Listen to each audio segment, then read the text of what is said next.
안녕하세요. 사연 읽어주는 남녀입니다. 오늘도 와주셔서 감사드리며 그럼 오늘의 사연 바로 소개해드리겠습니다. 보통 경상도 남자들 몹시 무뚝뚝하다고 하잖아요. 대부분 사람들이 뭐 그렇게까지 무뚝뚝하겠냐, 가끔 코미디 프로그램에서 보이는 것처럼 밥 먹자, 자자, 아는 이 세 마디 정도 하는 거, 그거 과장된 거 아니냐라고 하지만 저희 아빠와 남편을 보면 확실히 경상도 남자들 좀 무뚝뚝한 면이 있습니다. 저는 자라면서 저희 아빠가 집에서 통틀어 5마디 이상 하신 걸 들어본 적이 없는 것 같아요. 제가 결혼할 때까지 아빠와 했던 모든 대화를 합쳐도 아마 10줄이 안 될걸요. 하긴 아빠가 너무 바빠서 집에 계신 것도 거의 못 보면서 크기는 했는데 아빠 성격상 집에 계셨어도 아마 하루 종일 입 한 번 안 여셨을 것 같긴 합니다. 아빠는 중소기업을 운영하고 계세요. 사업이 나름 크다고는 하지만 다른 중소기업이나 대기업 이런 수준은 아니고요. 적은 인원으로 운영하고 이윤을 많이 남기는 알짜배기 사업이라고나 할까요? 자동차 배에 들어가는 중요한 부품이 있는데 부품이 아주 정밀하게 디자인되어야 하고 안에 들어가는 금속 함량도 아주 까다롭게 맞춰야 되는 부품인가 봐요.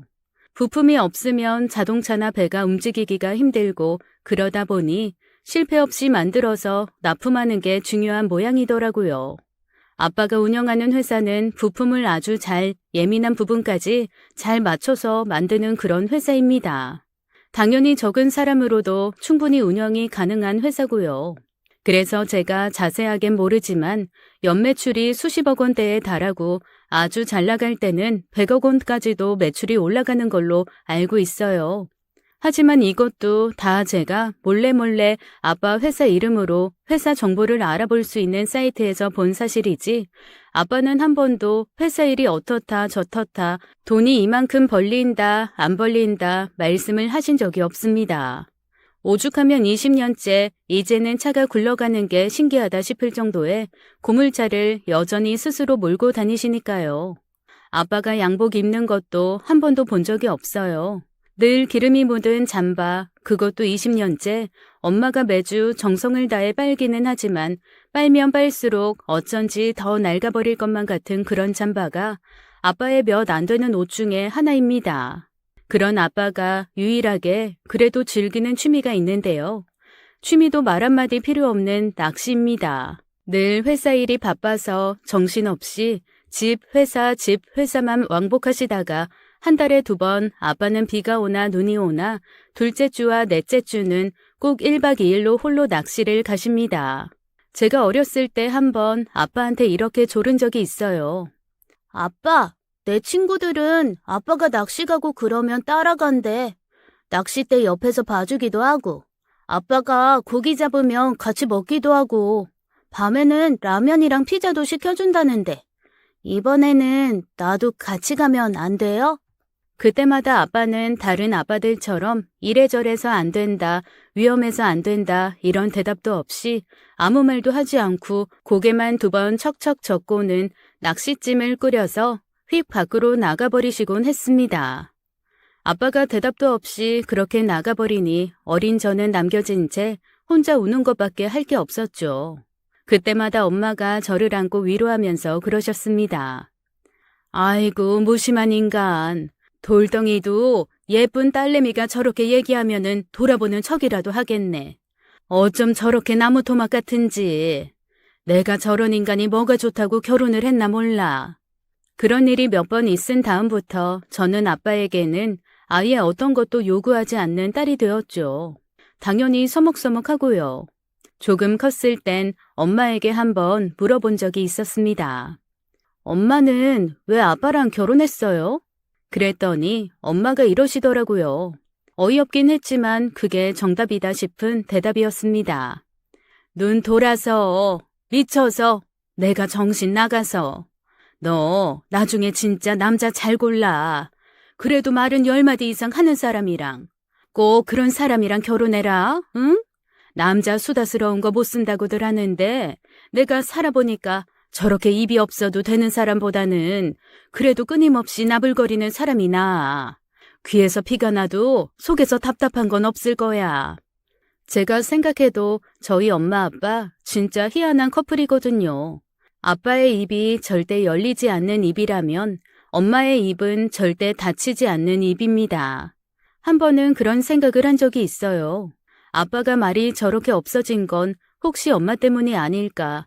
엄마가 아빠 목까지 말을 다 하니까 굳이 아빠는 입이 필요 없어서 혹시 퇴화된 건 아닐까 이런 생각 말이죠. 저는 솔직히 말하면 엄마 반, 아빠 반입니다.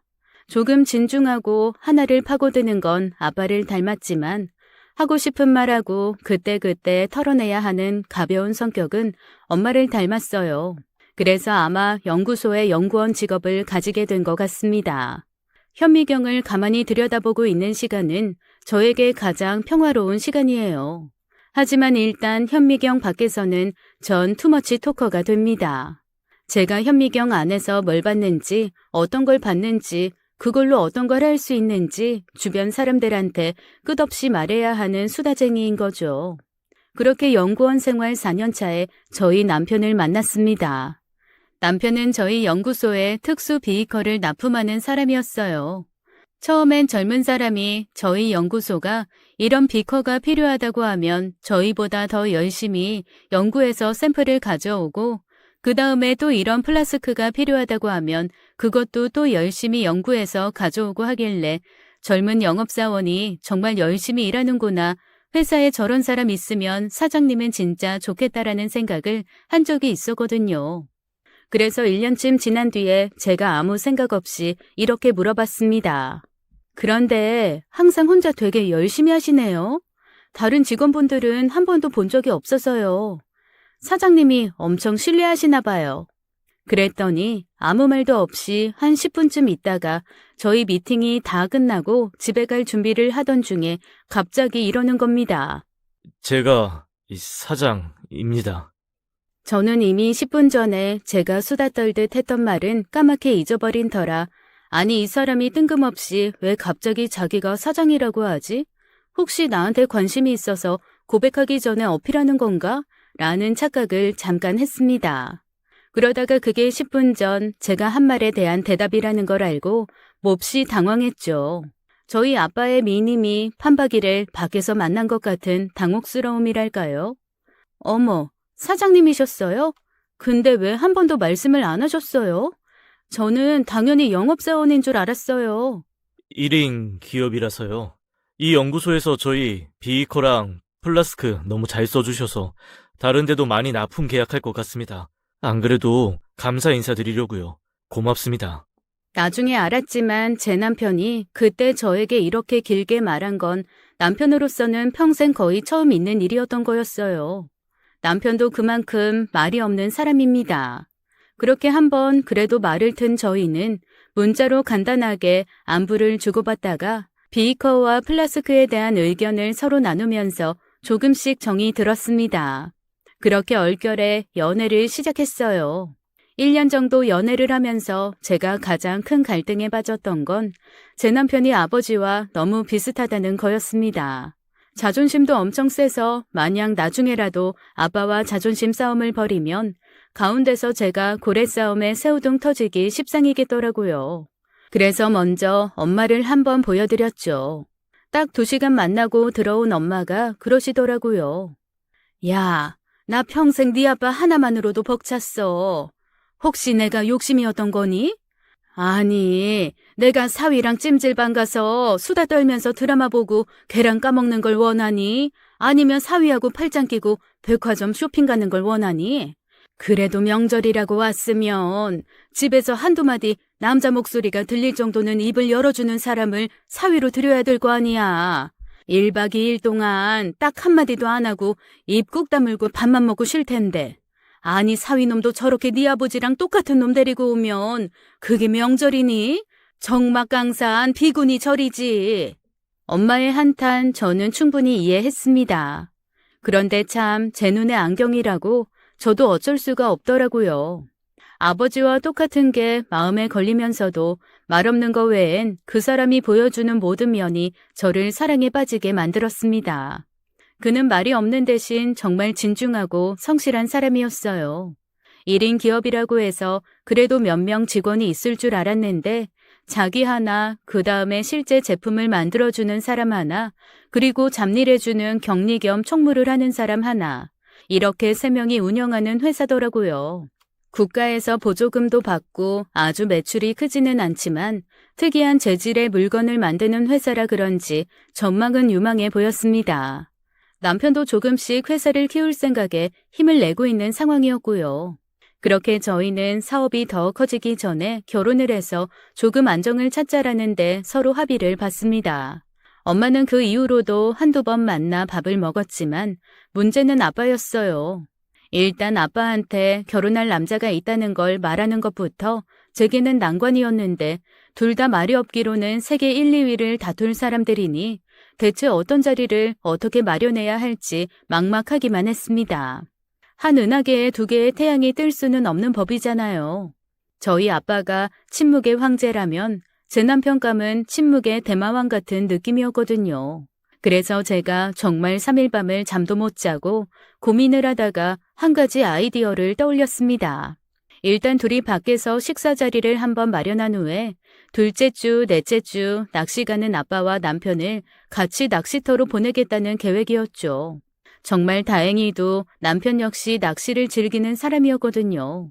처음 아빠에게 남자친구가 있다는 사실을 말하고 남자친구랑 밥 한번 먹자고 했더니 아빠 미간이 탁 찡그러지더라고요. 저희 아빠 말씀이 없는 대신 표정으로 의미하는 말이 몇 개 있거든요. 저랑 엄마는 그걸 아빠만의 얼굴 말이라고 표현을 합니다.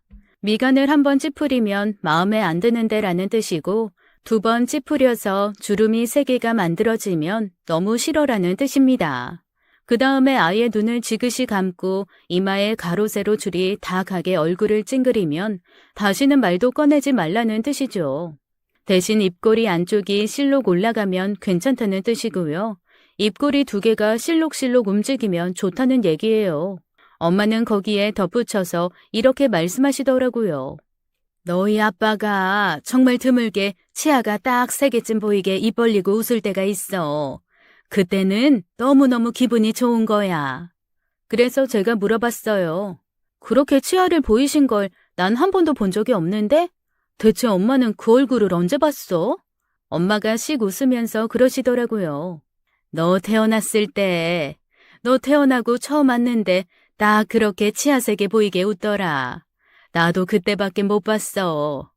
와, 순간 울 뻔했어요. 평소 아빠가 과연 나를 딸로 생각하고 있기는 한가, 사랑을 하기는 하나, 내 이름을 알기는 할까 이런 의심을 하면서 지냈는데 엄마 말씀을 듣고 나니 수십 년간 서운했던 게 싹 사라질 정도로 기분이 좋더라고요. 어쨌건 아빠에게 처음 남자친구를 얘기했을 때는 별로 마음에 안 드는데 라는 표정이 얼굴에 확 나타났습니다. 그래서 제가 그랬죠. 일단 밥 한번 먹고 둘이 낚시나 가시라고 말입니다. 그랬더니 계속 아래만 쳐다보며 저와 눈도 마주치지 않던 아빠가 고개를 들고 저를 힐끔 보는 겁니다. 이거는 관심을 보인다는 표시거든요. 그래서 제가 얼른 기회를 틈타 이렇게 얘기했어요. 남자친구가 낚시 되게 좋아해. 얼마 전에는 돔도 잡았다고 하던데? 굉장히 큰 돌돔이라 그랬는데 자기가 무슨 포인트를 안다나? 그랬더니 아빠의 입이 한쪽이 실룩 올라가더라고요. 저는 속으로 생각했죠. 됐다. 이거는 되는 만남이다 라고 말입니다. 그래서 남자친구한테도 이렇게 얘기했어요. 저기 일단 밥 먹고 언제 날 잡아서 아빠랑 낚시 한번 가는 거 어때? 그랬더니 남자친구는 그래도 입을 열더라고요. 아버님, 낚시 좋아하셔? 응, 매달 둘째 주, 넷째 주는 꼭 낚시 가시니까 한 번쯤 같이 다녀오는 것도 둘이 조금 친해지는 데 도움이 되지 않을까? 그래도 장인이랑 사위사인데. 제 말을 듣고 남편은 아무 말도 하지 않고 그냥 고개만 한번 끄덕였습니다. 그리고 그 주 주말에 밥을 먹는데 저랑 엄마는 정말 밥이 어디로 들어가는지를 모르겠더라고요. 서로 인사를 하면서 입을 연 이후에는 오직 침묵뿐이었습니다. 엄마가 가운데서 여기 말 걸고 저기 말 걸고 하느라 진이 빠질 지경이었죠. 그래도 장모가 물어보니 단답형으로 대답해주는 제 남자친구와는 달리 아빠는 대답조차 하지 않았습니다. 그리고 밥을 다 먹고는 혼자 쓱 일어나서 나가버리시더라고요. 이건 분명히 남들이 보면 이 자리가 너무 싫고 같이 있는 사람이 너무 마음에 안 들어서 그러나 보다라고 오해하기 딱 좋은 상황이었습니다. 그런데 놀랍게도 나중에 남자친구가 그러는 거예요. 아버님이 자기를 마음에 들어 한다나요? 그래서 제가 너무 놀래서 물어봤습니다. 아니, 대체 어느 지점에서 그런 생각을 했어? 나는 아빠가 오빠를 원수 보듯 한다고 생각해서 혼자 엄청 걱정했는데. 그랬더니 남자친구가 뭐라 그러는 줄 아세요? 왜? 밥 끝까지 드셨잖아. 마음에 안 들면 밥도 안 드시고 나가시지. 와, 정말 이 사람이 초긍정적인 건지 아니면 정말 말없는 남자들끼리는 그런 게 통하는 건지 정말 알 도리가 없더라고요. 그렇게 어색하기 그지없는 식사를 마치고 다음 주 주섬주섬 낚시를 가시는 아빠에게 제가 얘기했습니다. 이 아래서 미래의 사위가 기다리고 있을 텐데 조금만 친절하게 해달라고요. 같이 잘 다녀오라는 저의 간곡한 부탁에 역시나 아빠는 아무 말도 없이 휙 나가버리시더라고요. 하루 종일 연락하고 싶은 마음을 정말 꾹꾹 참으며 두 사람이 그저 싸우지만 않기를 바랬습니다. 아빠가 저녁 10시쯤 들어오시더라고요. 현관으로 쪼르르 나가 어땠냐, 많이 잡았냐, 괜찮았냐 말하는 제 앞에 아무 말 없이 아이스박스를 내려놓고 씻으러 들어가시더라고요. 이제나 저제나 거실에서 안절부절 못하면서 기다리고 있었는데 살짝 부하가 올라왔습니다. 그런데 방에 있다가 생선을 손질하러 나온 엄마가 그러시는 거예요. 야, 네 아빠 기분 좋아 보여. 왜? 아빠가 무슨 말 했어? 예, 네 아빠가 무슨 말 할 사람이니? 기분 좋아 보인다는 건 입꼬리 한쪽이 올라간 채로 씻고 나왔다는 거지. 그제야 조금 안심이 되었습니다. 일단 아빠 기분을 확인하고 나니 남자친구 반응도 궁금하더라고요. 제가 전화를 기다릴까 하다가 새삼 깨달았죠. 절대 전화 먼저 할 사람이 아니라는 걸요. 사실 이 부분 가지고도 몹시 많이 싸웠는데 결국 제가 졌습니다.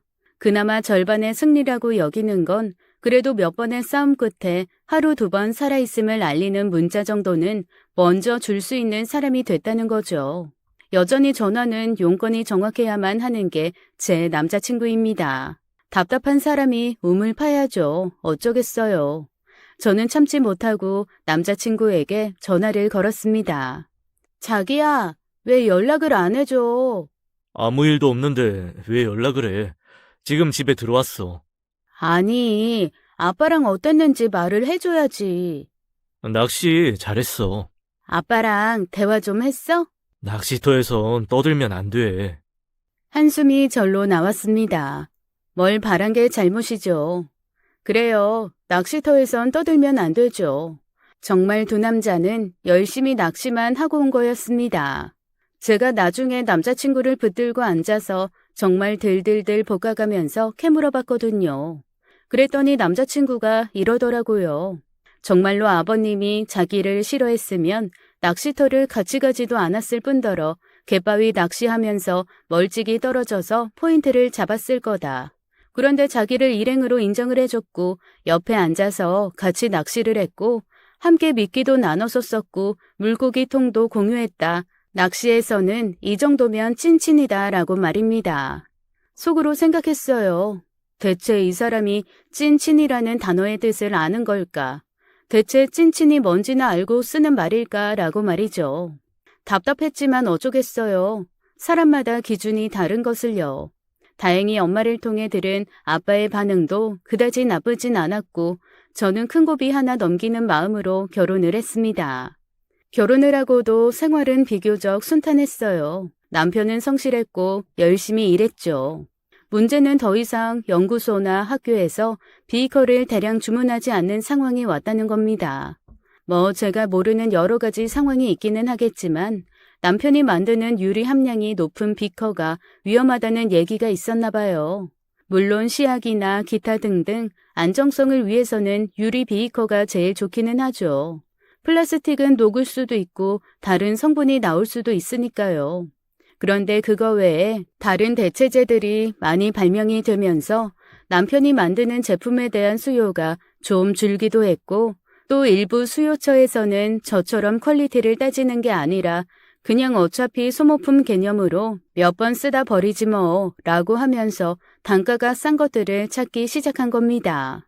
사업이 더 잘 될 줄 알고 확장의 꿈을 키우던 남편이 탁 주저앉게 된 거죠. 첫 번째 고비는 여기서 왔습니다.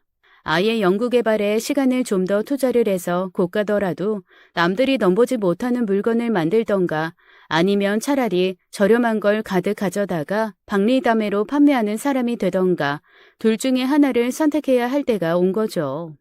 남편은 많은 고민을 하는 듯 했습니다. 성격과 스타일을 생각하면 박리담회는 정말 남편 성격이 아니거든요.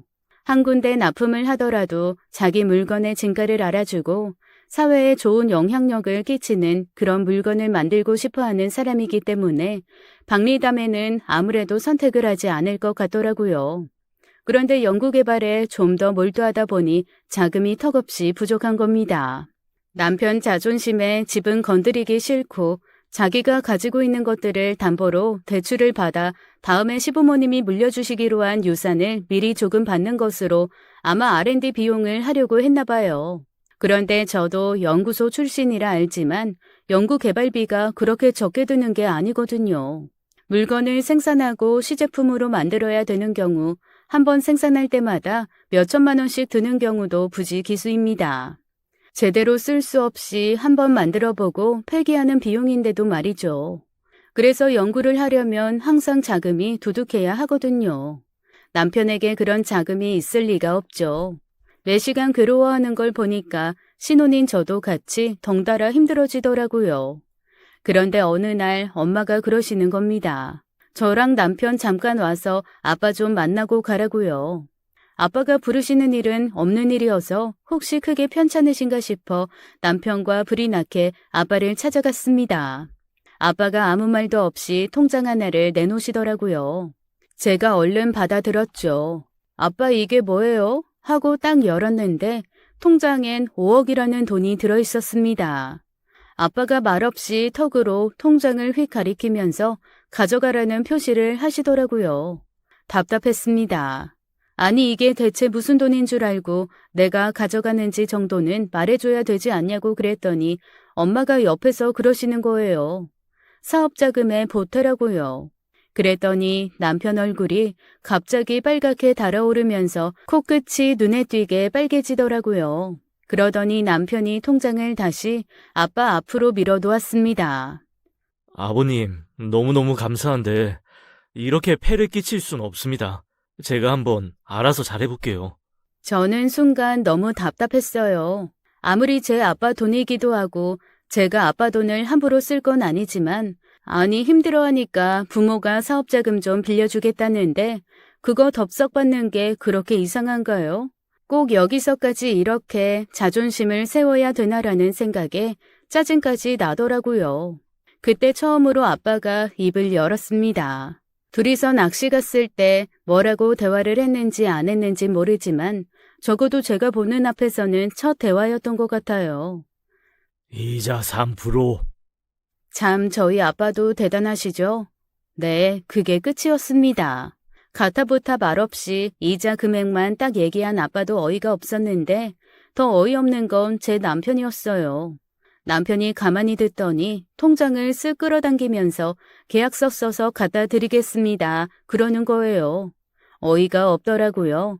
대체 이 남자들의 세계는 어떻게 이루어져 있는 건지 저랑 엄마는 서로 포기했다는 눈빛을 주고받았습니다.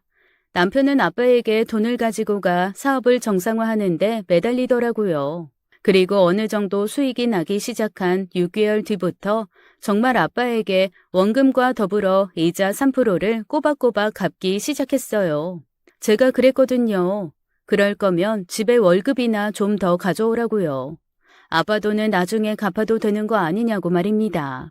어차피 자식한테 그렇게 빌려준 사업자금 아빠도 크게 돌려받으실 생각 없을 텐데 그거 그렇게까지 꼬박꼬박 갚는 거 오히려 더 정없어 보인다고 그랬죠. 그랬더니 남편이 그러더라고요. 부모 돈일수록 더 잘 갚아드려야 된다고 말이죠. 그러면서 저한테 그랬습니다.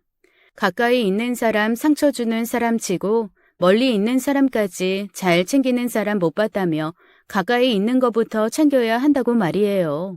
얼굴이 좀 달아오르더라고요. 내 부모 돈 나만 너무 헐하게 생각했나 싶기도 하고 그렇게 마음을 먹어주고 실행해주는 남편이 고맙기도 했습니다. 그렇게 남편의 사업은 아빠에게 돈을 빌린 지 6년 만에 완전히 정상 궤도로 올라갔어요. 그리고 슬슬 상승 기류를 타기 시작했죠. 당연히 돈도 다 갚았고요. 처음에는 돈을 뭐하러 갚나 싶었는데 돈을 갚고 나니 제 속도 좀 시원하고 엄마 아빠한테 좀 떳떳한 것도 없잖아 있더라고요. 이제 걱정할 거 아무것도 없겠구나 싶었는데 항상 불행은 그런 순간에 죽순처럼 치고 올라오는 거 아니겠어요? 아빠가 쓰러지고 말았습니다. 그리고 엎친 데 덮친 격으로 아빠 밑에서 오랜 시간 함께 일해오던 분이 잠적하셨어요. 저희는 사실 그분이 잠적하셨다는 것도 나중에 알았습니다.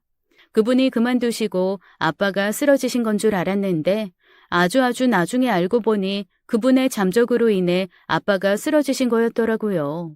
그동안 아빠가 개발하면서 쌓아온 모든 데이터를 들고 상대 회사로 가버리신 겁니다. 그 대가로 그분은 5억 정도 상대 회사에서 보상금을 받았다고 하네요.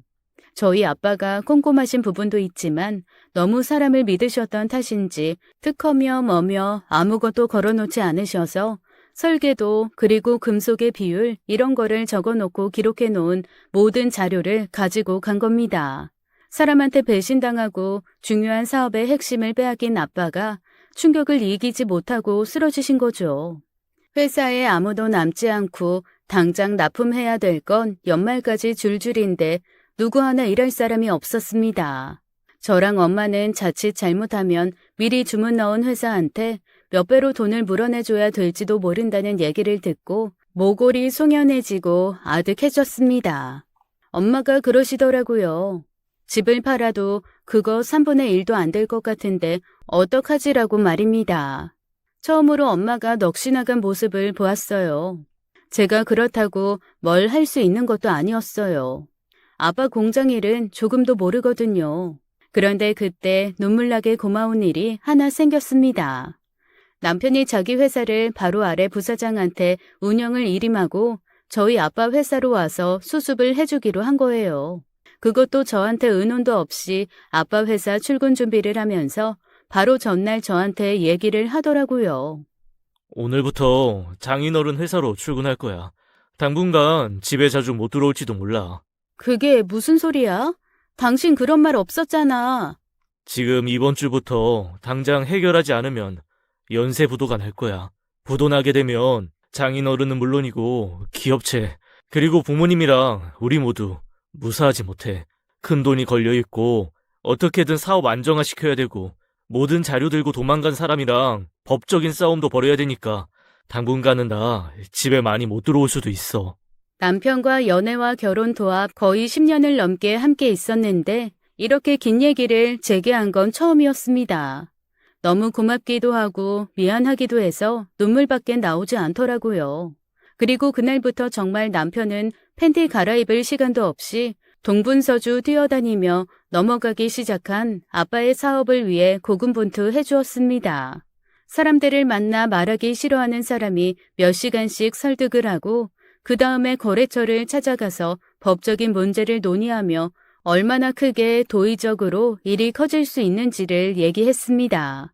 정말 옆에서 제가 제 머리카락이라도 잘라 집신이라도 엮어 신기고 싶을 정도로 고맙고 미안했어요. 그렇게 6개월, 7개월이 지나면서 아빠의 회사는 조금씩 안정을 찾아갔습니다. 급한 불을 끄고 나자 남편이 대대적으로 아빠 회사를 살피기 시작하더라고요. 저한테 이때까지 아빠가 평생 얼마를 버셨냐고 그거부터 물어봤어요. 엄마한테는 아빠가 매달 갖고 왔던 월급과 보너스를 물어보고 직원들한테 상여금으로 나간 게 대체 얼마 정도나 나갔는지 그런 것들을 꼬치꼬치 캐묻는 겁니다. 그리고 그때마다 남편의 표정은 몹시 골똘한 얼굴이 되었어요. 그게 몇 번 반복된 후에 엄마가 저한테 슬그머니 그러시더라고요. 혹시 네 아빠 사업을 자기가 이어서 하고 싶은 건가? 뭔 소리야. 저 사람도 자기 일이 있는데 분야가 다른데 그럴 리 없을걸. 근데 왜? 아니, 그래도 네 아빠가 저렇게 누워있는데 꼭 다시는 못 일어날 사람인 것 마냥 너무 깊게 관여하는 것 같아서 10년 전 운영서부터 이 사업이 어디까지 얘기가 됐는지 혹시 들은 거 있냐고 이런 거 물어보니까 그냥 안정화만 시키고 유지만 하려는 건 아닌 것 같아서 그러지. 엄마의 얘기를 듣고 처음에는 좀 신경질이 나더라고요. 밤잠도 못 자고 입술 부르터가면서 아빠 사업 살리겠다고 뛰는 사람한테 배은망덕한 소리라고 생각했거든요. 아유, 엄마는 무슨 그런 소리를 해. 사람 얼굴이 탱탱 부어서 다니는 거 안 보여? 아빠 사업을 저 사람이 먹으려면 진작에 먹었지. 자기 사업 있는데 아빠 저렇게 계시니까 어쩔 수 없이 하는 거 아니야. 아니, 회사 일단 살았다며. 그러면 위기는 넘긴 건데 어쩔 수 없이 하는 것 치고는 너무 사활을 거니까 그렇지. 사활이라는 단어를 들으니까 그제야 저도 살짝 갸우뚱하기는 하더라고요. 남편이 워낙 성실한 성격이긴 했지만 이렇게까지 열심히 한다고? 라는 마음이 들 때가 한두 번이 아니긴 했거든요. 게다가 회사를 몇 년 전에 그만뒀던 사람들까지 다 찾아가서 이런저런 걸 물어보고 오고 현재 회사에 있는 사람들 중에 나가고 싶어하는 사람들은 정리하고 새로운 사람들을 들이는 등 결국 아빠와 함께 일했던 직원 중에 남아있는 사람은 2명밖에 되지 않게 되었습니다. 그러다 보니 저도 점점 이 사람이 아빠 편이 아니라 자기 편인 사람들을 회사로 끌어오려고 하는 건가라는 의심이 들기 시작했어요. 불안해지기 시작했습니다. 아빠 성격에 회사가 다른 사람 손에 넘어가는 건 죽기 전엔 안 된다고 하실 텐데 자기가 누워있는 동안 사위가 자기 사업을 꿀꺽하기 위해 밑작업을 하고 있다는 걸 알면 아빠가 가만히 계실 것 같지가 않았거든요. 가만히 계시지 않은 건 둘째치고 일어나셨다가도 다시 뒷목 잡고 쓰러지실까봐 그게 너무 걱정이 됐습니다. 그래서 힘없이 누워있는 아빠한테 찾아갈 때마다 자초지종은 말도 못하고 아빠한테 계속 아빠가 얼른 일어나야 사업을 다시 정상화하지. 아빠 없어서 힘들어. 아빠 없어서 힘들어. 라는 얘기만 했습니다. 그 얘기를 듣고 한두 번은 아빠가 말도 못하고 눈도 못 뜬 채 눈가에 스르륵 눈물을 흘리시더라고요. 얼마나 마음이 아프던지요.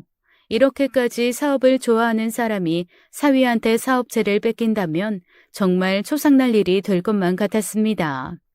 한번 사람 마음에 그렇게 의심이 들기 시작하니까 그 다음부터는 모든 게 다 의심스러워 보이더라고요. 남편이 아무리 잘해도 저거 우리 아빠 사업체 먹으려고 저러지라는 생각이 들고 남편이 아버지에 대해서 뭔가를 물어봐도 저거 우리 아빠 몰래 사업체 꿀꺽하려 그러지라는 생각이 드는 거죠. 제 마음이 점점 지옥으로 변해갔어요. 그러던 어느 날 남편이 그러더라고요. 간만에 장인어른을 좀 뵈러 가야겠다고 말입니다. 아빠가 쓰러진 지 8개월 만의 일이었어요. 제가 그랬죠. 바쁘다고 계속 못 가더니 어째 짬이 났냐고요. 그랬더니 남편이 그러더라고요. 장인어른한테 꼭 드릴 말씀이 있어서 직접 가서 말씀드려야지. 뭔가 불안했어요. 혹시 누워있는 아빠 귀에다 대고 누워 계시는 동안 사업체는 제가 잘 관리했습니다. 이제 제가 가져갑니다. 이딴 얘기 하려는 거 아닐까라는 생각이 든 거죠. 하지만 저도 마음 한켠에는 남편을 믿고 싶다는 생각이 가득했거든요. 애써 그런 사람 아니라고 저의 불안함을 잠재웠습니다. 그래서 주말에 아빠를 만나러 가기로 약속을 하고 혼자 이런 생각 저런 생각 이런 상상 저런 상상을 하면서 지내던 중이었습니다. 제가 방에서 낮잠을 자고 있는데 밖에 나가서 돌아다녀야 될 남편이 집에를 들어온 거예요. 그런데 왜 그럴 때 있잖아요. 침대가 늪처럼 나를 쭉 빨아들여서 정신은 똘똘하게 깨있는데 도저히 몸은 일어나지 못하는 상황이에요. 물 먹은 솜 같다고나 할까요?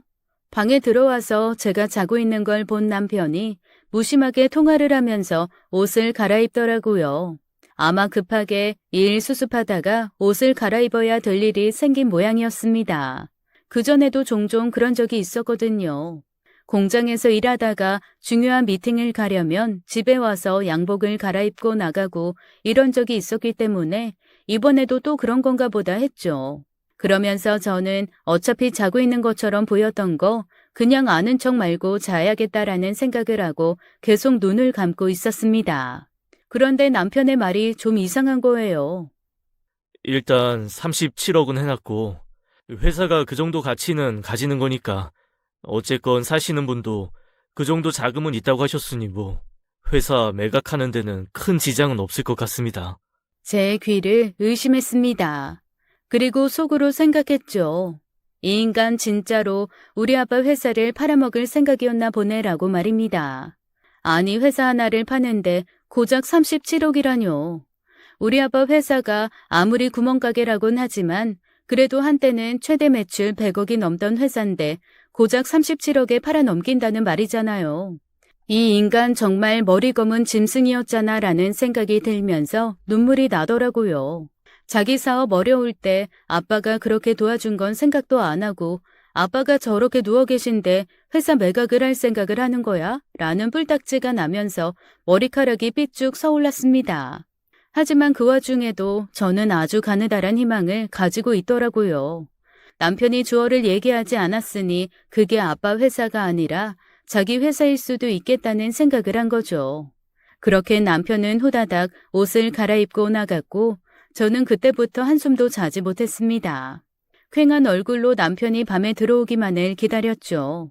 그리고 아무렇지도 않게 식사를 차려주면서 물어봤어요. 당신 요즘 양쪽 회사 하느라 너무 힘들지?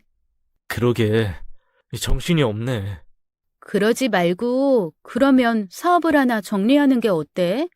그랬더니 남편이 눈을 희번덕거리면서 저한테 되묻더라고요. 약간 화가 난 듯한 모습이기도 했습니다. 무슨 사업을 정리해? 지금 정리할 사업이 어딨어?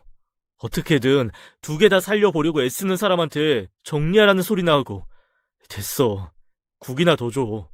평소 같았으면 남편이 정말로 사업을 정리할 마음이 없어서 그런 반응을 보일 거라고 생각했겠지만 제가 그런 얘기를 들은 후에 그런 반응을 보이니까 이 사람이 사업을 파는 걸 혹시 나한테 들킨 것 같아서 미리 화를 내고 발뺌하려고 수를 쓰는 건가? 라는 의심이 들기 시작했습니다. 그날 저녁 코를 드르렁 걸고 자는 남편 옆에서 뜬 눈으로 밤을 새우다가 아침 일찍 엄마에게 갔습니다. 그리고 자초지종을 말했죠. 그랬더니 엄마가 다리를 쭉 펴고 앉아서 가슴을 펑펑 치며 이러시더라고요. 아우, 내가 어쩐지 그럴 것 같았어. 아니, 아무리 장인 사업이지만 이렇게까지 열심히 할 수 있나라는 생각이 들면서 오히려 의심이 되는 거야. 얘, 내가 처음에 얼마나 힘들었는 줄 아니?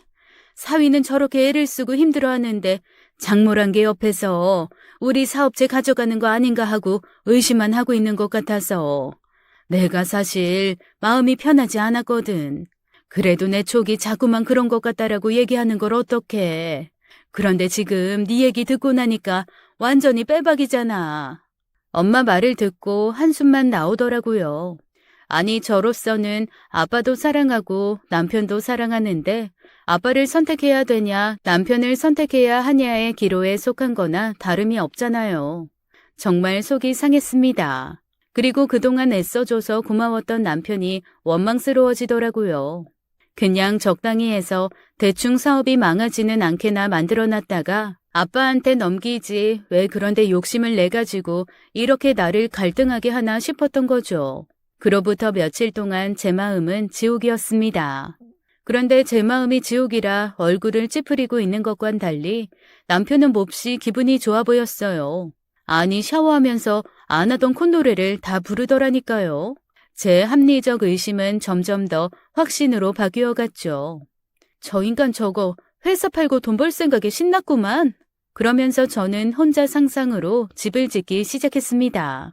만약에 그렇게 해서 아빠 사업을 팔아먹고 나면 나는 이혼을 해야 될 텐데 이혼할 때 그러면 위자료로 아빠 사업을 달라 그럴까? 아니지. 아빠 사업을 팔았으니까 매각한 돈의 3분의 1을 달라고 해야 되나?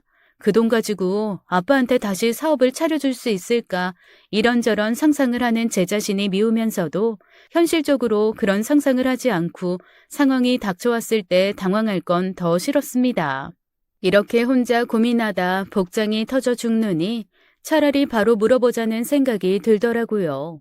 그래서 아빠를 만나러 갈 준비를 하는 남편에게 대놓고 물었습니다. 혹시 당신 우리 아빠 회사 팔았어? 그랬더니 남편이 한심하다는 얼굴로 저를 보면서 이러더라고요. 아니, 지난번부터 왜 자꾸 회사를 파네 안 파네 그래. 어디서 쓸데없는 소리 듣고 다니지 말고 그냥 좀 있어. 회사 안 팔아. 그렇게 짜증과 성질의 중간 정도 되는 대답을 하고 남편은 훅 방으로 들어가 버렸습니다. 그렇게까지 얘기를 하니까 또 제가 끝까지 캐물을 수가 없더라고요. 어쩔 수 없이 궁금한 거 꾹꾹 참다가 남편과 함께 아빠를 보러 갔습니다. 아빠는 초점 없는 눈으로 멍하게 앉아 눈을 꿈뻑꿈뻑하며 한숨만 푹푹 쉬고 계시더라고요. 하루에 한두 번 정도 그렇게 잠에서 깨서 그렇게 정신이 살짝살짝 돌아오시는데 그때마다 그렇게 앉아서 한숨을 쉬신다고 했습니다. 그 외에는 거의 진정제와 약에 취해 주무시곤 했거든요. 남편이 아빠에게 인사를 하고 가만히 다가가 아빠의 귀에 뭔가를 속삭이기 시작했습니다. 그런데 이게 웬일이죠? 남편이 속삭이는 소리를 들으면서 점점 아빠의 눈이 멍하게 약에 취한 사람의 눈이 아니라 예전에 제가 기억하고 있는 열심히 일하는 아빠의 눈빛으로 조금씩 변하는 게 느껴지는 거예요. 깜짝 놀랐습니다. 그러더니 아빠가 갑자기 제 남편의 손을 잡고 울기 시작하시는 겁니다. 이거는 정말 혼돈의 도가니더라고요. 아빠가 우는 것도 처음 봤는데 게다가 제 남편의 손을 잡고 울다니요. 앞에 있는 사람이 저는 저희 아빠가 아닌 줄 알았습니다. 더 어이없었던 건 남편도 아빠를 붙들고 울기 시작했다는 거예요. 1년을 한 방에 갇혀 있어도 두 마디 이상 서로 나눌 것 같지 않던 남자 둘이 손을 붙들고 꺽꺽 울고 있으니 제가 얼마나 당황했겠어요. 간호사와 같은 병실에 있는 사람들도 신기하다는 듯이 흘끔거리고 와서 슬그머니 구경하고 가는 사람도 있었습니다. 그렇게 한참을 울던 남편과 아빠는 서로 깊이 포옹까지 한 후에 떨어지더라고요. 제가 물어봤어요. 나 모르는 무슨 일 있는 거지? 둘이 지금 한 행동 너무나 낯설고 희한했던 행동인 건 알지? 말해줄 거지, 그치? 아빠가 저한테 손으로 휘휘 나가라는 듯한 표시를 하더라고요. 혼자 있고 싶으신 듯 했습니다. 남편이 저희 아빠와 한 번 더 악수를 하고 저를 데리고 나왔어요. 그리고 저한테 그러더라고요. 잠깐 가서 얘기 좀 하자고. 그러니까 재촉 좀 하지 말라고 말입니다. 아니, 이 상황에서도 뜸들일 건 또 뭐랍니까? 정말 너무 답답해서 뒤로 넘어갈 지경이었어요. 자, 이제 주변에 아무도 없고 여기에 벤치가 있어. 나 물도 2병 있고. 그러니까 이제 말해봐. 무슨 일이야? 숨 좀 쉬자. 한 번에 하나씩. 자, 잘 들어. 그동안 있었던 일 말해줄게. 줄이지 말고 제대로 말해줘. 이번에 자세하게 설명해주면 평생 한마디도 안 하고 산다고 해도 내가 바가지 안 긁을게. 약속해. 힘들지만 어쨌건 자세하게 말은 해야 해. 아버님 쓰러지실 즈음 말이야. 사실 회사가 엄청난 빚더미를 안고 있었어. 부채만 37억. 처음 듣는 얘기였습니다. 저는 늘 아빠 회사가 큰 흑자일 거라고만 생각했거든요. 외국의 큰 조선소에서 자기네들이 쓸 부품 의뢰를 했었나 봐. 그 조선소만 뚫으면 정말 지금과는 다른 규모의 발주를 받게 되는 거야. 밤낮 없이 개발에 매달리셨던 거지. 선 제작한 것까지 해외로 보내줬고. 그 과정에서 이미 10억이 넘게 비용이 소모되었는데 전체 발주 금액이 200억이 넘으니까 그 정도는 감당하실 수 있다고 생각하신 거야. 그런데 그 회사가 부도를 맞게 된 거야. 개발비랑 생산비 모두를 날리게 된 시점에서 엎친 데 덮친 격으로 아버님의 모든 노하우가 담겨져 있던 파일이랑 그나마 회사에 남아있던 돈을 들고 직원이 달아나 버린 거야. 그리고 회사 노하우를 상대 회사에 팔아버리고 잠적한 거지. 자기는 잡히면 도둑질에 기업 비밀 유출까지 걸려서 감옥에 가게 될 테니까 양쪽에서 돈만 받고 정말 신기루처럼 사라졌어. 그렇게 엎친 데 덮친 큰 악재 2개 때문에 아버님 쓰러지셨던 거야. 내가 회사를 맡아서는 그걸 안정시키기 위해 여기저기 뛰었던 거고. 처음 듣는 얘기였습니다. 저는 그냥 아빠가 물건을 많이 발주받아 놓고 쓰러지셔서 그 발주한 것만 처리하면 회사가 다시 제대로 돌아갈 줄 알았거든요. 그런데 알고 보니 새로운 신제품을 개발하느라 진 빚도 많고 엎친 데 덮친 격으로 직원까지 도망을 가버린 데다가 미래에 개발해야 될 데이터인 중요한 자료들까지 다 빼돌려진 상황이었던 거죠.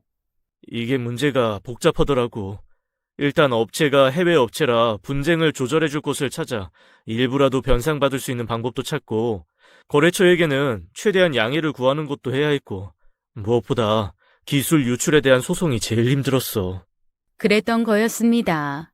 남편은 그때부터 기존 거래처들을 찾아가서 이러저러한 상황이니 혹시 남아있는 설계도면, 주고받았던 설계도면이 있으면 공유해달라고 해서 남아있던 것을 모으는 한편 상대 회사에는 소송을 걸었다고 했습니다. 몰래 가지고 나간 기업 비밀, 그거 함부로 쓰게 되면 이때까지 우리한테 물건을 받았던 회사한테 다 얘기해서 그쪽 물건 못 사게 보이콧 시킬 거라는 일종의 협박도 했다고 하네요.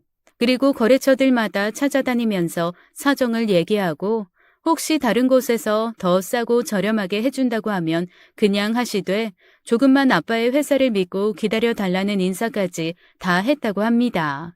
제 남편 캐릭터로서는 진짜 할 만큼 한 거예요. 그렇게 뛰어다니면서 부품도 다시 생산하고 연구 자료도 하나둘씩 모으고 그렇게 아빠 회사를 정상화시킨 겁니다. 그리고 제가 들었던 37억은 정상화된 회사에서 처음 일궈낸 매출이었던 거죠. 매출을 가지고 그동안 졌던 모든 부채를 상환할 수 있었다고 합니다. 저는 남편에게 오해해서 미안하다며 펑펑 눈물을 흘렸어요. 남편이 그렇게까지 아빠 회사를 살리기 위해 고군분투할 줄은 몰랐거든요. 아니, 말을 하지. 대체 달려있는 입 가지고 왜 말을 안 해서 사람을 답답하게 만드는 건데? 미리 말해줬으면 내가 쓸데없이 오해하고 그러는 일도 없었을 거 아니야. 미안해. 그런데 매일매일이 너무 전쟁 같았어.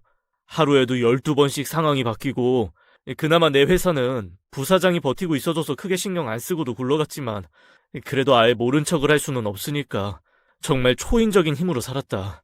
딱 하나, 내가 아버님께 약속한 게 있거든. 아빠한테 약속을 했다고? 나 결혼 전에 아버님이랑 낚시 한번 간 적 있잖아. 그때 아버님이 계속 아무런 말씀도 안 하시다가 그러시더라고. 순리대로라면 당신보다 내가 더 오래 사는 게 맞는 거 아니겠냐. 결국 내 딸의 행복을 부탁할 사람은 너뿐이다 이러시면서, 내가 당신한테 잘해야 하는 건 남편으로서 알아야 할 일이고 장인으로서 부탁할 게 하나 있다고 하시는 거야. 그래서 말씀하셔라. 무슨 부탁이시냐 했더니 남편이 해준 얘기는 제게는 좀 충격인 것이었습니다. 내가 정말 죽을 만큼 노력해서 나 때문에 걔가 힘든 일은 없게 그러고 살긴 할 건데, 만약에 정말 만약에 내가 어쩔 수 없는 상황이 와서 나 때문에 내 딸이 힘든 시간이 오면 그때는 자네가 날 좀 도와주게. 내가 내 딸 힘들지 않게 할 수 있게 나 좀 도와줘. 약속할 수 있겠나? 네, 약속할게요. 아버님 때문에 제 아내가 힘들지 않게 제가 아버님을 돕겠습니다. 그거면 돼. 둘이 잘 살아. 남편의 말을 듣고 저는 그 자리에 주저앉아서 정말 아이처럼 엉엉 울고 말았습니다. 아니, 저 주책 맞은 노인네 앞에서나 한 번씩 표현 좀 하지. 뒤에서 이런 식으로 해가지고 사람을 울리는 건지 정말 그 속을 알다가도 모르겠더라고요. 제가 속이 다 울렁거릴 정도로 펑펑 우는데 에휴, 남편은 옆에서 멀뚱히 앉아 어깨만 2번 툭툭 두들기더라고요. 다른 때 같았으면 다정하지도 멋있지도 않다고 또 불평을 했을 텐데 이상하게 그 2번 두들기는 손짓이 충분히 다정하게 느껴졌습니다. 아빠와 한 약속을 지키기 위해 고군분투해서 남편은 아빠 회사를 살려낸 거였어요. 그리고 아빠에게 와서 그날까지 갚았던 모든 돈의 액수를 귀에다가 속삭여줬던 거죠. 그 액수가 가슴을 짓눌러 회복이 더디던 아빠가 액수를 듣고 얼마나 마음이 가벼워지셨는지 다음 날부터의 회복 속도는 의사도 깜짝 놀랄 정도였습니다. 결국 2달 뒤에 아빠는 예전의 건강한 모습으로 퇴원을 하셨어요. 엄마는 제게서 모든 얘기를 듣고 나서 사는 동안 다시는 사위를 의심하지 않겠다고 혼자 100번쯤 말씀하시더니 남편이 부담스러워할 정도로 남편에 대한 애정 표현을 멈추지 않으십니다. 남편이 독수리 고기가 먹고 싶다고 하면 몽골에 직접 가서 한 마리 잡아오실 마음이 충분히 있으실 정도로 사위 사랑으로 가득 차셨거든요. 남편이 동분서주 애써준 덕에 부도는 당연히 막았고 매출도 점점 오르기 시작했습니다. 법적인 부분도 해결이 돼서 그 내부 자료 빼돌려던 직원은 조만간 법의 심판을 받을 것 같아요. 선처를 호소하고 있지만 남편도 저도 그렇게 해줄 마음은 없어요. 아빠 마음이 어떠실지는 모르겠지만 일단 저희는 선처 없음으로 마음이 흘렀습니다. 그 사람이 잡히면서 상대 회사로 유출됐던 자료도 다시 돌려받을 수 있게 되었어요. 그 말에 아빠는 하루가 다르게 건강을 되찾으셨어요. 그리고 퇴원하고 재활치료를 한 지 2달 만에 회사로 복귀하셨습니다. 남편도 이후에 자기 회사로 돌아가긴 했지만 일주일에 2번 정도는 아빠 회사에서 아빠 일을 좀 도와주고 있는 것 같아요. 아빠가 이제는 사위 없으면 일하기가 싫다고 하실 정도로 사위 사랑이 지극해지셨거든요. 고맙게도 그 2사람은 예전보다는 좀 더 말이 많아졌습니다. 덕분에 엄마와 저도 좀 사는 맛이 나네요. 저와 엄마는 나중에 남편에게 의심해서 미안하다는 얘기를 진심으로 전했습니다. 말없는 남편은 그냥 씩 한번 웃고 말았지만 저와 엄마 정말 반성 많이 했어요. 그리고 원망 아닌 원망도 했죠. 그렇게 할 거였으면 중간에 말이라도 해주지 왜 말도 안 해서 사람 의심하게 만드냐고 말이죠. 그랬더니 남편 하는 말이 뭔 줄 아세요? 말한다고 달라질 거 없어서 말 안 했대요. 제가 이런 남자랑 삽니다. 웃긴 건 그 얘기를 듣고 있던 아빠가 남편 편을 들면서 이러시는 거예요. 어차피 말해봐야 속상한 사람만 늘어날 거, 말 안 한 거는 당연한 거고 잘했다고 말이죠. 엄마가 똑같은 놈이라고 중얼중얼 하시면서 고개를 젓는데 그게 얼마나 어이없으면서도 웃기던지요. 지금도 말없는 것 때문에 가끔 제가 복장이 좀 터지기는 하지만 그래도 기본적으로는 남편에게 정말로 많이 고맙습니다. 앞으로 말없다고 구박하지 않고 제가 오히려 말 잘 들으면서 살아보려고요. 저희 다음 달에는 넷이서 낚시를 가기로 했습니다. 저랑 엄마가 위험할 수도 있다고 갯바위는 다음에 따로 더 익숙해지면 가고 함께 제주도로 여행 가서 배낚시 한번 해보려고요. 사실 아빠가 회사 바쁜데 뭐하러 여행 같은 거 가냐고 하실까봐 걱정했는데 아빠도 쓰러지신 후 뭔가 달라지셨는지 제가 여행 가자고 했더니 먼저 딱 날짜를 잡아주시더라고요. 그래서 좋은 숙소 하나 잡아서 나름 부부 동반 세대 여행을 하려고요. 요즘 그 계획 짜느라 저는 하루가 짧습니다. 연구소 일보다 여행 계획이 저한테는 더 중요하거든요. 저 사실 엄마 아빠랑 여행 가는 거 처음이라 너무 설레요. 거기에 남편까지 함께라니 정말 꿈 같습니다. 말없는 우리 아빠와 남편 정말 사랑합니다. 둘 다 말이 없을 뿐 마음이 없는 게 아니라는 걸 알아서 우리 가족에게 왔던 이 고난이 가치를 가지게 된 것 같아요. 이 일이 아니었으면 아마 평생 아빠의 진심을 모르고 남편의 진국인 모습을 모른 채 살았을 테니까요. 요즘 살면서 가장 행복합니다. 지금까지 사연 읽어주는 남녀였습니다. 끝까지 함께 해주신 여러분 감사드리며 저희는 다음 사연으로 돌아올게요. 감사합니다.